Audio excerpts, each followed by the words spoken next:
In this short video, I am going to discuss elastic and inelastic collisions as an add-on to the section on momentum and conservation of momentum. Now, momentum is conserved in all collisions as long as these collisions take place in an isolated system. In other words, there's no net external force influencing the system. Now we're going to differentiate between elastic and inelastic collisions.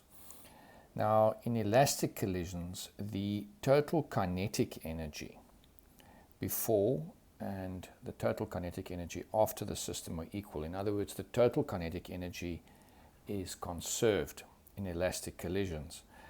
But we have yet to do kinetic energy in our syllabus. So I'm going to just for a minute or two discuss kinetic energy in a little bit more detail. We will be looking at kinetic energy in the work energy and power topic later on this quarter in a lot more detail. But for the time being, kinetic energy is given by the formula half times mass times velocity squared. And in the next slide, I'm going to do an example in order to explain what kinetic energy actually is. In short, kinetic energy is the ability that an object has to do work due to its motion. So the word kine in Greek means to move. So we think of a biokineticist. A biokineticist is a person who studies the motion of a body and the mechanics of the human body in order to produce motion. So kinetic energy can be derived, but we're not going to derive it, we're just going to use the result in this video.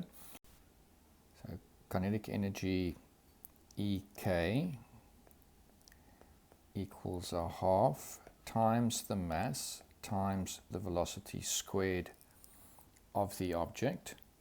So in the case of a mass of 50 kilograms moving at 10 meters per second, the kinetic energy can be calculated using half times the 50 kilograms times the velocity, which is 10 meters per second, squared.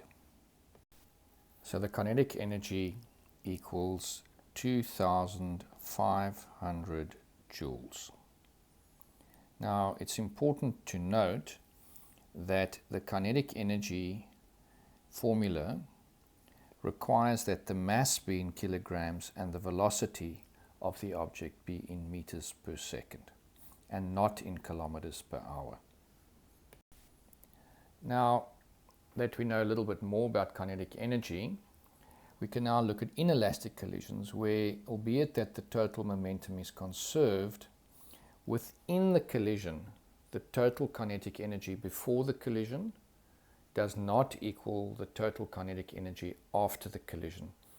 The kinetic energy, the total kinetic energy of the objects in the system after collision is less. And this is because some of the kinetic energy is converted into changing the shape of objects. So you can think of it as like a deformation energy, increasing the internal energy, which can be detected as heat, sound energy or light energy. So an example of an inelastic collision would be a car accident where two cars drive into each other and each of them have a certain amount of kinetic energy which we add up to the total kinetic energy. But after the collision, the kinetic energy of the system in total is much less. And the reason for that is that the actual shape of the objects has changed. So a large amount of kinetic energy has been converted into work done to change the shape of the objects in the collision. There's also a fair amount of noise that comes out, sound energy, and maybe even some sparks, but definitely there would be a large amount of heat energy as well.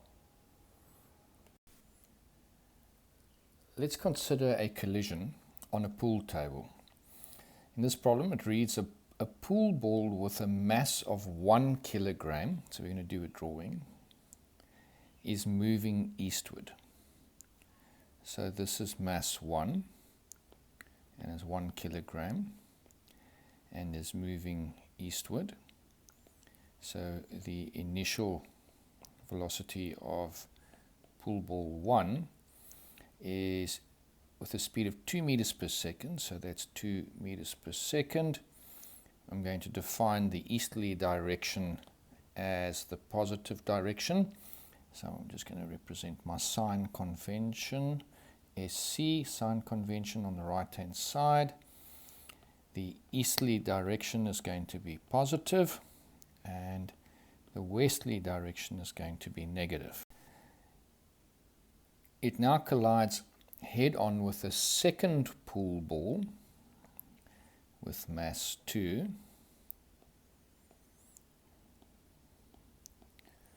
That has a mass of 1.5 kilograms. I've got to tell you from personal experience, I've never shot pool with pool balls this size. These are extremely heavy. So this is just, for example, it's not, doesn't really reflect reality. Pool balls are normally much lighter. But this pool ball is moving with a speed of 1.5 meters per second in the opposite direction. So that would be in the westerly direction.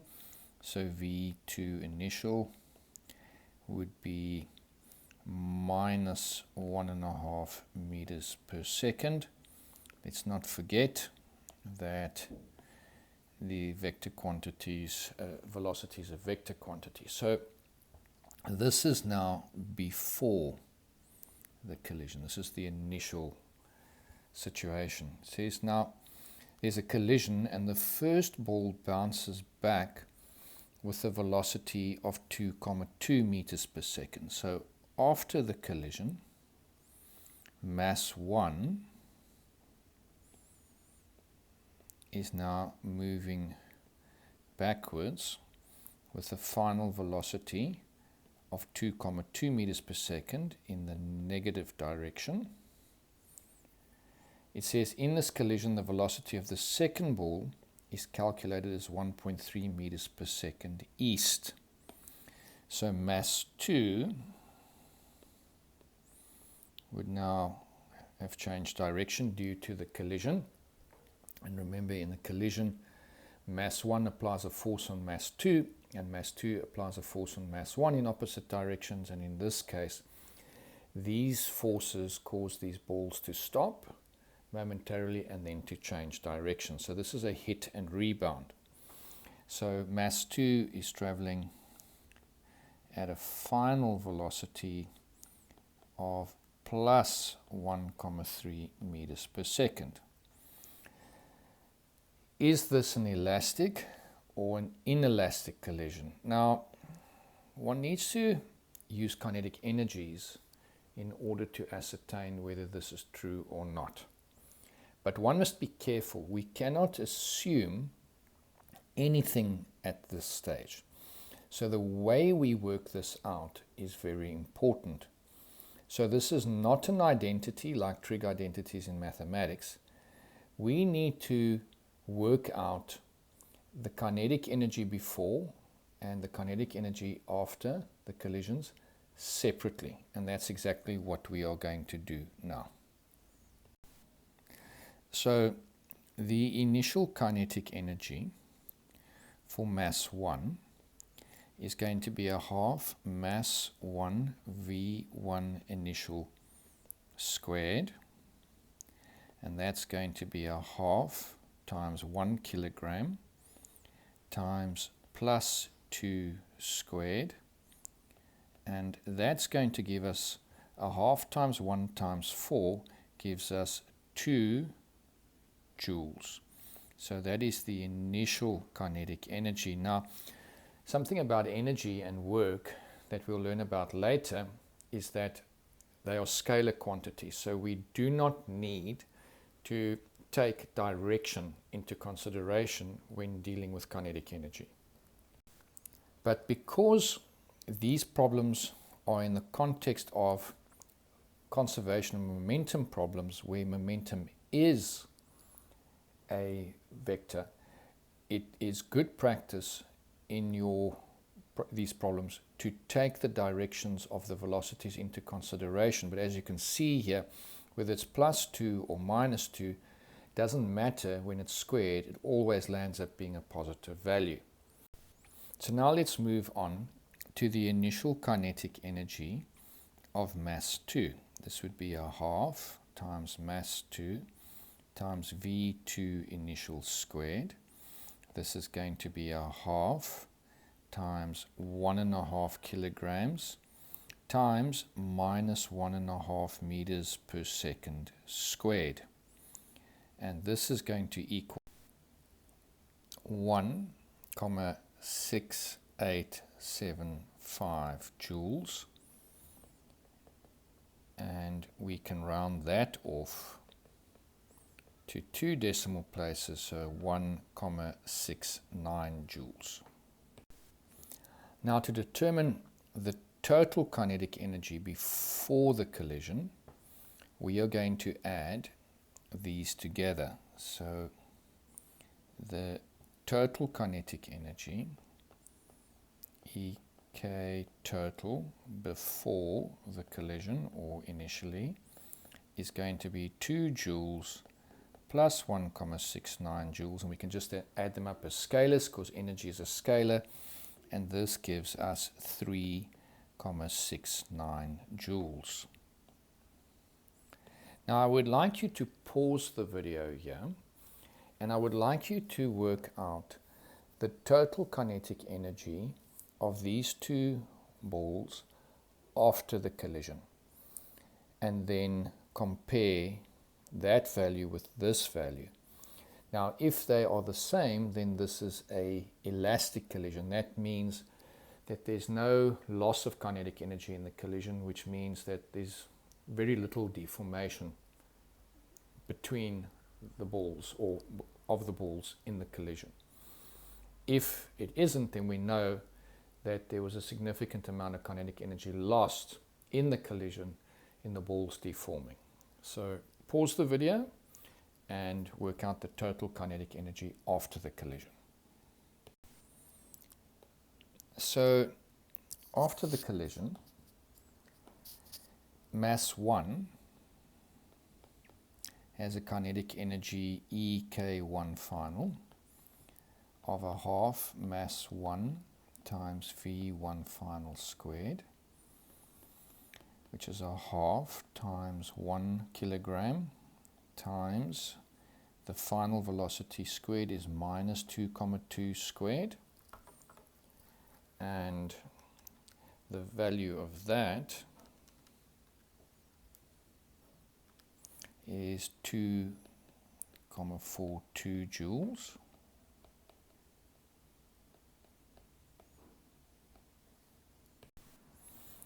And the kinetic energy of mass 2 after the collision, EK2 final, is 1/2 mass 2 V2 final squared. This will be 1/2 times mass 2, as we know, is 1.5 kilograms. And V2 final is plus 1,3 squared. And that equals 0.5 times 1.5 times 1,3 squared, which gives us a value of 1,2675 joules. So that's EK2 final. Now we need to add these two values together to get the total kinetic energy after the collision. So this is going to be 2,42 joules